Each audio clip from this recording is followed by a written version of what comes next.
आज मैं आपको manual auto cut voltage stabiliser का प्रदर्शन करके दिखाऊंगा। इस प्रदर्शन में प्रयोग होने वाले टूल्स एंड इक्विपमेंट की सहायता से आप इस manual auto cut voltage stabiliser का प्रदर्शन करने में सक्षम होंगे। अब मैंने कुछ इसमें इक्विपमेंट एवं टूल्स का उपयोग किया है जिनका यूज करके आपको दिखाऊंगा।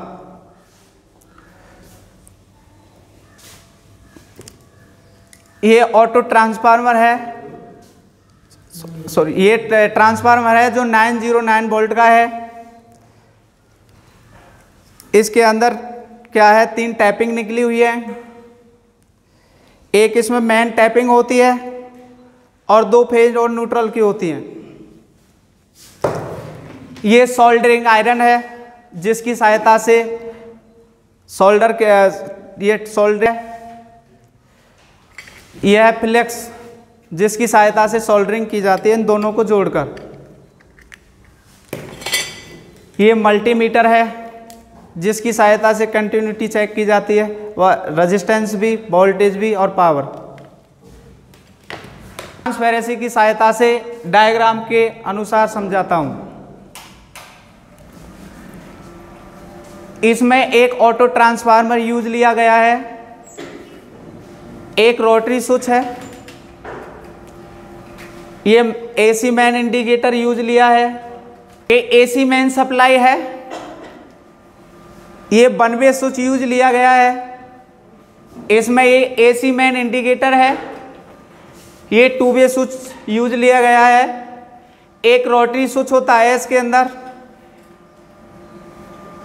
जिसमें क्या है 8 पोल, 8 रोटरी पॉइंट एवं 1 वे पोल यूज लिया है। ये वोल्ट मीटर यूज लिया है। इसमें ऑटो कट प्लेट ली है इसमें। अब मैं एक डायग्राम के अनुसार इसका फॉलो करता हूं स्टेप के। तो इस ऑटो ट्रांसफार्मर में क्या है, 10-10 वोल्ट पर आउटपुट वोल्टेज होती है और ये रोटरी स्विच होता है। रोटरी स्विच के अंदर क्या है, ये पॉइंट निकले हुए हैं, इनके टर्मिनल बने हुए हैं। एक इसका मेन पोल होता है। ऑटो ट्रांसफार्मर के टैपिंग निकली होती है ऑटो ट्रांसफार्मर के अंदर। टैपिंग के अनुसार इसमें एक न्यूट्रल पॉइंट होता है ट्रांसफार्मर का और इनमें क्या है टैपिंग निकाली जाती है। पहली टैपिंग को रोटरी स्विच के पहले टर्मिनल से जोड़ेंगे और ऑटो ट्रांसफार्मर के दूसरी टैपिंग को रोटरी स्विच के दूसरे टर्मिनल से कनेक्ट करेंगे। इस तरीके से स्टेप बाय इनको क्या है कनेक्ट करते चलेंगे। तीसरी टैपिंग है रोटरी स्विच के तीसरे पॉइंट से, चौथी टैपिंग को रोटरी स्विच के चौथे पॉइंट से और 5वें पॉइंट को रोटरी स्विच के 5वें से।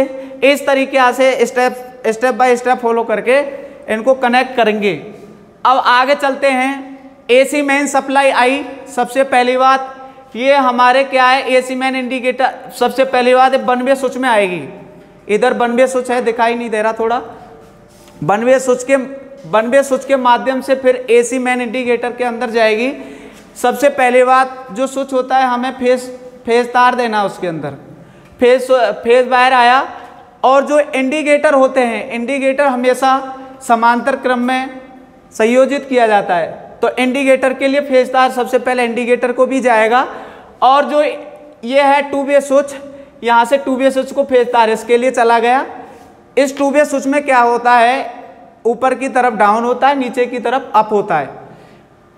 इसके बाद माध्यम से फिर जो 2 वे स्विच है, 2 वे स्विच से दूसरा पॉइंट आया, ये जो 1 पॉइंट है इससे कनेक्ट किया गया है। अब जो पोल होता है, इसका जो मेन पोल होता है रोटरी स्विच का, रोटरी स्विच को देखो, रोटरी स्विच का आया और जो ये डाउन के लिए गया है डाउन। अब उसके बाद में जो 7 है इसको क्या है, जो ऑटो ट्रांसफार्मर है, ऑटो ट्रांसफार्मर के जो फर्स्ट पॉइंट है इससे जोड़ा, सेकंड पॉइंट से जोड़ा गया है।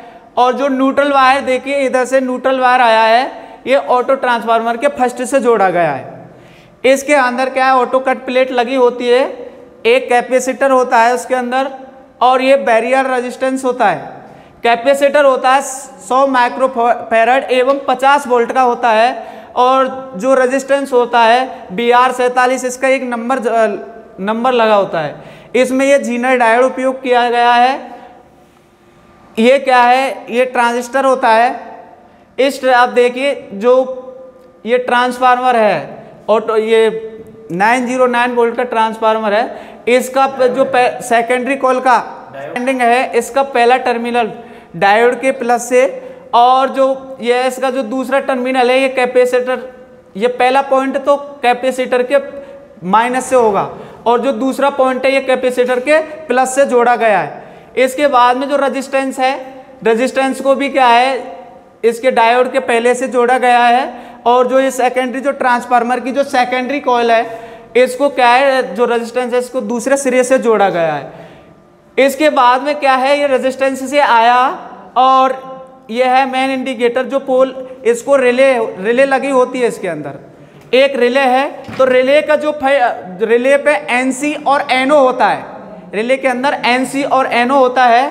अब रिले के देखो, पहला सबसे पहली बात ये रिले है, रिले का पहला पॉइंट आया और ये जो वोल्ट मीटर है इसके न्यूट्रल से जोड़ दिया गया है। और जो दूसरा पॉइंट है ये रिले जो पोल होता है, जो मेन बीच में पोल होता है, इससे दूसरे पॉइंट को जोड़ दिया गया है। ये अर्थ जो सॉकेट होता है, अपन सॉकेट के अंदर जो मोटा पिन होता है वो अर्थ का होता है, जिसको अर्थिंग किया गया है। इसके बाद में क्या है, जो ऑटो इंडिकेटर होता है, इसको क्या है फेज और न्यूट्रल की जरूरत होती है। तो हमें क्या है यहाँ से वोल्ट मीटर के माध्यम से डायरेक्ट कनेक्ट, न्यूट्रल को डायरेक्ट कनेक्ट कर दिया गया है। और फेज है जो ये जो मेन पोल है, इससे फेज दे दिया गया है इंडिकेटर को। इसमें क्या होता है, जब आपको 2 से 30 वोल्ट से अधिक सप्लाई, जब अधिक सप्लाई होगी तो इसमें क्या है जो ग्रीन जो प्रदर्शन करके दिखाएगा कि जो इंडिकेट करके बताएगा, जैसे 2 से 30 वोल्ट से अप करेगा तो हमें ये प्रदर्शन करके या इंडिकेट करके दिखाएगा। इसके बाद में यदि 2 से 30 वोल्ट से कम सप्लाई होती है तो इसमें जो ऑटो कट इंडिकेटर होता है, ऑटो कट ये रेड रंग का होता है, जो हमें ये संकेत करके दिखाएगा कि 2 से 30 वोल्ट से सप्लाई नीचे है। अब मैं आपको क्या है, हमने सप्लाई से जोड़ दिया गया है इसको, और सप्लाई के बाद में हम ऑन करते हैं, इस तरीके से ऑन किया तो अब ये रोटरी, ये तो रोटरी स्विच होता है, इसको रोटरी स्विच कहते हैं। और जो ये होता है वोल्ट मीटर होता है, ये क्या है 1 वे स्विच है। और ये जो इंडिकेटर लगे हुए हैं, एक है ग्रीन वाला और ये है रेड वाला। और जो ये होता है ये 2 वे स्विच होता है, इसके अंदर जो है ये सॉकेट है। अब जैसे ये सप्लाई, हमने इसको सप्लाई से कनेक्ट किया तो इसके अंदर सप्लाई आती है। अब देखिए, अभी मैं रोटरी स्विच के माध्यम से आपको बढ़ा के बताता हूँ। फिलहाल में क्या है, रेड है। अब देखो ये डाउन में, पहले ये डाउन को बता देते हैं, देखो बढ़ाते हैं जैसे ही, देखिए अब क्या है, डाउन के बाद में 2 से 30 वोल्ट से अप हुआ तो हमें क्या है, जो ग्रीन वाला, ये जो ग्रीन वाला इंडिकेटर है ये हमें अंकित कर रहा है। जैसे ही 2 से 30 वोल्ट से नीचे आएगा तो हमें जो रेड वाला इंडिकेटर है ये अंकित करेगा। अभी फिलहाल 2 से 30 वोल्ट से ऊपर था, तो अब ये जो ग्रीन वाला इंडिकेटर है हमें अंकित कर रहा है।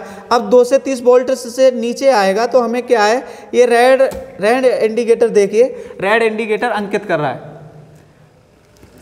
तो इस जो मैनुअल ऑटो कट जो वोल्टेज स्टेबलाइजर है, इसका यूज है, हम जो पहले जो टीवियाँ चलती थी तो जब वोल्टेज की कमी आती थी तो हम इससे क्या है, manual auto cut voltage stabiliser से क्या वोल्टेज को अप करके उस जो सुरक्षा है, जो अपन की जो टीवी युक्ति है, उसको क्या है हम सुरक्षित रख सकते थे। जिससे क्या है, प्लेट ऑटो कट प्लेट थी, कभी कभी टीवियों की क्या फूक जाती थी। तो इससे यही है कि जब वोल्टेज की हमें ज़रूरत पड़ती है तो स्टेप अप और स्टेप डाउन किया जाता है। आज के यूज केस हो गया है, वैसे इसका क्या आज भी यूज किया जा रहा है।